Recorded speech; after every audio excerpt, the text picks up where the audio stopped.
अभियानाची सुरुवात केली आणि सगळ्यात महत्त्वाचं म्हणजे पूर्व उपनगरातलं जे किनारा आम्ही असं त्याला म्हणतो त्याची जलपर्णी काढण्याचं काम तुम्ही घेतलेलं आहे. काय खरं हे काम आज ह्याची सुरुवात झालेली आहे. आज जागतिक वसुंधरा दिवस आहे, वर्ल्ड अर्थ डे.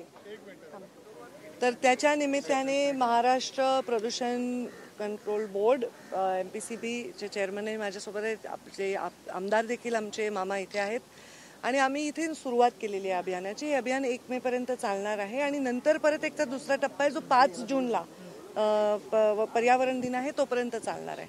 तर ही एक प्रतिकात्मक सुरुवात आम्ही आज केलेली आहे. प्रदूषण संपवण्यासाठी सगळ्यांनी योगदान दिलं पाहिजे, कॉन्व्हर्जन्स झाला पाहिजे, एकात्मिक योजना राबवल्या पाहिजे. तर आज आम्ही ही जलपर्णी काढली आहे. दिसायला सुंदर दिसते ती हिरवीगार, पण ती पाण्यासाठी योग्य नाही. प्रदूषणाचं ते द्योतक आहे आणि म्हणून ते काढण्याची सुरुवात आम्ही केलेली आहे. पाण्यावरची जलपर्णी काढायची आणि ग्रीन कव्हर जमिनीवर वाढवायचं आहे, हे आमचा संकल्प राहील. पर्यावरण बचाओ वसुंधरा सजाओ, पर्यावरण वाचवा वसुंधरा सजवा असं आव्हानात आम्ही हे सुरुवात केलेली आहे. महाराष्ट्रात असे किती कार्यक्रम घेण्यात येणार आहेत? आम्ही एक GR काढलेला आहे आणि त्याच्यामध्ये सगळ्या जिल्हाधिकाऱ्यांना सूचना केलेल्या आहेत. सर्व पालकमंत्र्यांनी असं ज्यांनी काम या 9 दिवसामध्ये केलं आहे यांचा महाराष्ट्र दिनाच्या निमित्त सन्मान देखील करायचा आहे.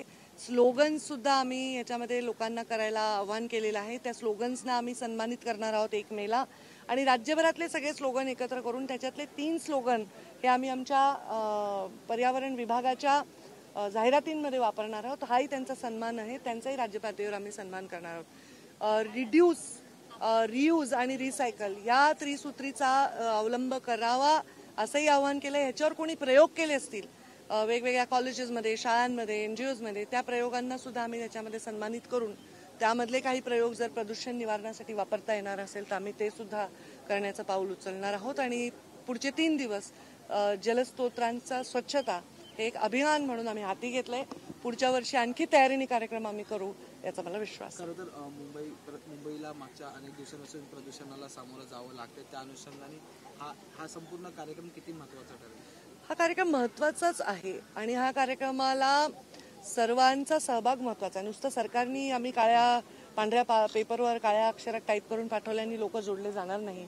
आम्ही स्वतः सहभागी झाल्याशिवाय, आणि म्हणून मी स्वतः सहभागी झाले आहे.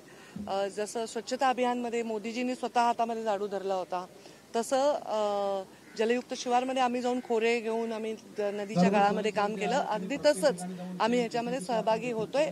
आता हे यावर्षी आमचा पहिला प्रयोग आहे. पुढच्या वर्षी आणखी तयारीने आम्ही याच्यामध्ये येऊ आणि या वर्षभरामध्ये आम्ही प्रदूषणावर सातत्याने काम करतो. महिना यायच्या आधीच महाराष्ट्रात आणि खास करून मुंबईत उष्णतेची लाट जी आहे त्याला आपल्याला सामोरं जावं लागतं. आजचं डिग्री तर 35 अंशाच्या वरती जाणार. याला कोणी किती इन्फ्लुएन्शियल असेल तर काहीच करू शकत नाही. हे आपणच केलेलं आहे. आपण वर्षानुवर्ष पर्यावरणाला गृहीत धरलंय आणि त्यामुळे ही उष्णता वाढली आहे, ग्लोबल वॉर्मिंग होत आहे. तर ह्याला कोणीही इन्फ्लुएन्शियल व्यक्ती काही करू शकत नाही. आपण ह्याला सुधारण्यासाठी सर्वांनी हे अभियान करणे अपेक्षित आहे. ताई, एक बीड मधला प्रश्न होता. थँक्यू ताई, माझं लक्ष आहे. मामा माईक थँक्यू.